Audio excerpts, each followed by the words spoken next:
Bonjour à tous et bienvenue dans la semaine de l'écho, spéciale bilan et perspectives 2018-2019. En France, les mesures d'urgence annoncées par le gouvernement pour tenter d'enrayer la crise des Gilets jaunes ont été approuvées par le Parlement. Permettront-elles d'éteindre la contestation? Cette crise va-t-elle empêcher la poursuite des réformes voulues par l'exécutif? A-t-elle terni l'image de la France à l'étranger? Va-t-elle plomber ou doper la croissance? Quel avenir politique pour le mouvement? On en parle avec mes invités. Philippe Lanchener, publicitaire et président de l'agence Reputation Age. Pierre Larouturou, économiste et co-auteur de Finance Climat, Réveillez-vous. Yves Bertoncini, consultant en affaires européennes et président du mouvement européen. Le Parlement a donc adopté les quelques 10 milliards d'euros de mesures d'urgence, un vote qui ne suffit pourtant pas à calmer tous les opposants. À Bruxelles, on dit comprendre ces mesures à quelques réserves près. Écoutez. Dès lors que le déficit français, ce dépassement sera temporaire, exceptionnel et j'ajoute limité, il est acceptable. Mais mon souhait, vraiment, c'est qu'il soit le plus limité possible. Parce qu'il y a un autre chiffre, c'est qu'à 3,2%, on va se rapprocher, sans doute, des 100% de dette publique. Et la France ne peut pas vivre durablement avec une dette publique qui soit élevée. On a marqué référendum d'initiative citoyenne, baisse significative de la TVA, augmentation de la TVA sur les produits de luxe, remise en place de l'ISF. Malheureusement, c'est un rendez-vous que je vais qualifier d'humiliant pour les fonctionnaires. C'est-à-dire un ministre qui nous reçoit pour nous dire qu'il n'a rien à nous dire, nous décliner les mesures déjà annoncées par le Premier ministre, c'est-à-dire en gros rien pour les fonctionnaires. C'est inadmissible et c'est surtout irresponsable.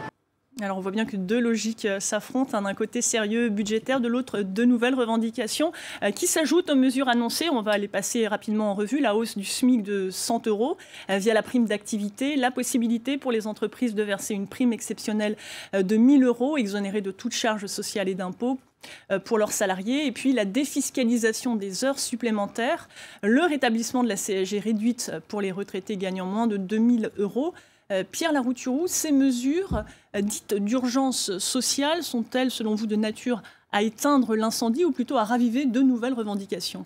Non, ce que j'espère, c'est qu'elles vont permettre un vrai débat. Ça fait des décennies que dans tous les pays occidentaux qu'il y a une aspiration à plus de justice sociale. Souvenez-vous, Jacques Chirac, en 1995, il y a dans ce pays une fracture sociale. Quand Trump est élu, on parle du malaise de la classe moyenne et des pauvres aux États-Unis. Donc, partout, on voit qu'il n'y a jamais eu autant de richesse, mais que la question de l'accès au travail, de la dignité, de la reconnaissance se pose partout. Et sur la question de la démocratie, qui est une demande aussi très forte des Gilets jaunes, je me souviens de mes cours à Sciences Po, François Mitterrand, qui en 1974 disait « Je veux le pouvoir pour vous le rendre », en expliquant que la France était le seul pays où il y avait un coup d'État permanent. Voilà. Donc ça fait quand même 40 ans qu'on dit qu'il faut démocratiser ce pays, et ça fait 30 ans que dans tous les pays occidentaux, il y a une aspiration à plus de justice sociale. Au Bundestag, cette semaine, une ministre a dit qu'il y avait plus de 7 millions d'Allemands qui n'avaient que des mini-jobs, qui n'étaient pas au chômage, c'est vrai, mais qui n'avaient que des mini-jobs à 450 €.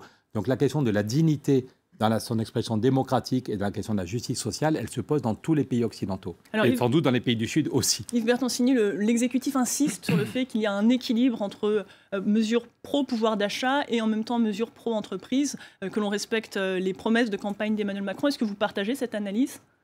Dans la dernière période, il y a un petit rectificatif en fonction des mesures pouvoir d'achat. Virage social. Une attente, il y a un enjeu fiscal, tout ça est largement à traiter au niveau national, parce que c'est vrai qu'il y a un contexte global, mais les décisions sont largement prises en fonction des sensibilités nationales, Allemagne, France et Espagne, des situations aussi. La France pouvait lâcher un peu de lest sur son déficit. De toute façon, je crois que personne à Bruxelles, Berlin, Helsinki, à La Haye ne croit que les Français sont en capacité de respecter, ce qui n'est évidemment pas un dogme budgétaire, la fameuse limite des 3% de déficit. Est-ce que le sérieux budgétaire de la France est remis en cause par ces mesures ? Naturellement, mais en même temps, comme l'a dit le commissaire européen Pierre Moscovici, c'est peut-être seulement ponctuel. Tout le monde va faire comme si c'était ponctuel. De toute façon, dans les 10 dernières années, on a été pratiquement toujours au-dessus des 3%. Ce qui désole nos partenaires, c'est que a-t-on dépassé les limites pour notre bien ? Pas vraiment, puisque depuis 10 ans, la France patauge, la fracture sociale est toujours là, le taux de chômage ne baisse pas vraiment, le taux de croissance, on est en fin fond du peloton. Donc il y avait un l'espoir au moment de l'élection d'Emmanuel Macron, un président dynamique, qui voulait rompre d'ailleurs avec le franco-scepticisme, c'est-à-dire cette idée qu'on ne va pas y arriver, qui disait « laissons Bruxelles de côté, le monde, prenons les bonnes décisions ». Il est parti sur un chemin, il est en train de rectifier à la marge peut-être. La vraie question maintenant, c'est est-ce que sa légitimité est suffisamment forte pour qu'ils puissent poursuivre le train des réformes dont notre pays a besoin. Alors Pierre Lenchener, on voit que les entreprises sont également, sont également mises à contribution pour financer donc, ce plan estimé à un petit peu plus de 10 milliards d'euros. Est-ce que c'est normal? Est-ce que c'est suffisant? Est-ce qu'elles vont jouer le jeu? Les entreprises vont jouer le jeu. La seule chose, c'est que les entreprises, ça ne veut rien dire. C'est-à-dire que vous avez les TPE, vous avez les petites et moyennes entreprises, vous avez les immenses entreprises. Elles sont toutes concernées. Oui, mais le problème de ce pays, c'est pas son tissu de TPE et son tissu de PME.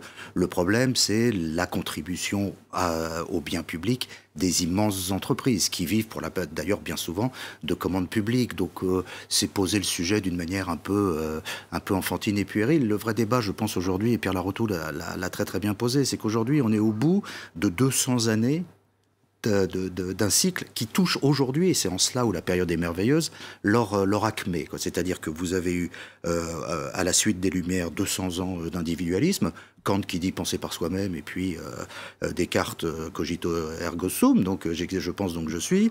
Vous avez ensuite des gens aujourd'hui qui, grâce aux réseaux sociaux, peuvent exprimer leur vérité, qui n'est pas la vérité, mais qui est ce qu'ils veulent que devienne la vérité, avec des algorithmes qui, en plus, vont les enfermer dans une logique et une pensée qui est la leur, donc ils ne risquent pas d'en sortir. Et vous avez ensuite des gens qui, très concrètement, gagnent entre 1 700 et 2 200 euros par mois, qui sont ce fameux petit peuple blanc, alors pas au sens zémorien du terme, au sens sociologique du terme, qui, eux, travaillent de 9h à 6h. Donc ils n'ont pas les petits boulots, ils ne peuvent pas, comme dans la vraie ruralité, faire le bois et le mouton, et puis réussir à améliorer leur vie. Ils ont ce qu'ils ont. Pour ces gens-là, quand le gasoil monte et que ça représente 15% de leurs dépenses, vous arrivez à un moment où tout cela, ça explose. Donc, ajouter à cela un consentement à l'impôt qui ne va plus exister, parce qu'après 48 milliards d'augmentation d'impôts, et les gens qui voient qu'à l'école, il y a 30 élèves par classe, et que dans les hôpitaux, les urgences ne les prennent plus,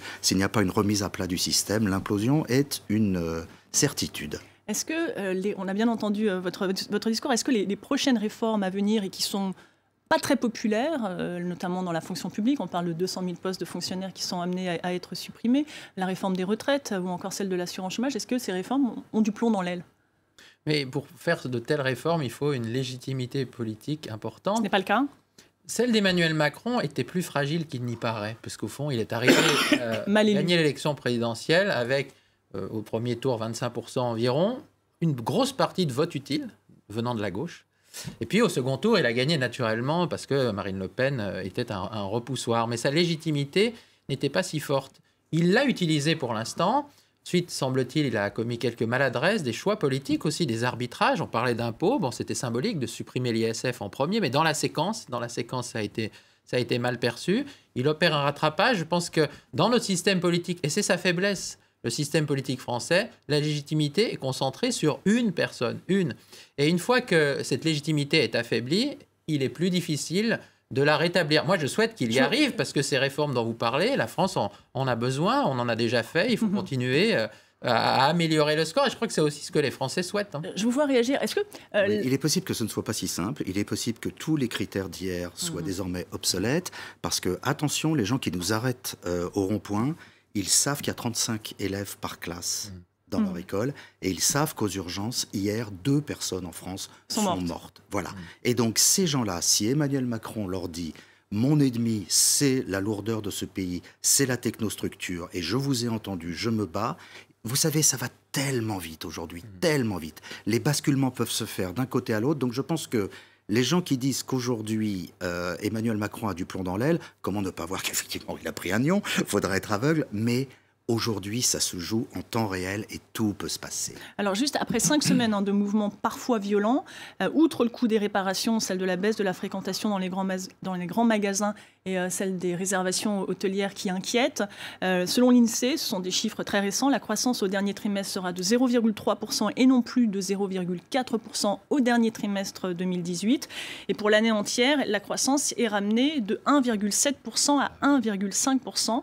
Et dans le même temps, la consommation rebondit grâce notamment à la baisse de la taxe d'habitation et des cotisations sociales auxquelles s'ajoutent les mesures annoncées, de ces mesures d'urgence qui devraient se traduire par une hausse du pouvoir d'achat de 2% au premier trimestre 2019. Pierre Larouturou, finalement, Est-ce que ce mouvement des Gilets jaunes a du bon? Est-ce qu'il dope le pouvoir d'achat des Français? Non, mais il a du bon s'il nous permet d'avoir un débat serein pendant 2 mois. 3 mois. 3 mois jusqu'au 15 mars, je ne sais pas, ça a changé un peu, Ça mais commence on a au mois de besoin janvier, d'un oui. débat. Il n'y a aucun pays encore qui arrive à concilier la justice sociale, l'efficacité économique, la question du climat et la question de l'épanouissement personnel. Donc on n'est pas sur, c'est pas le problème de Macron ou pas Macron, c'est que dans tous les pays, on cherche des solutions pour concilier ces 4 éléments.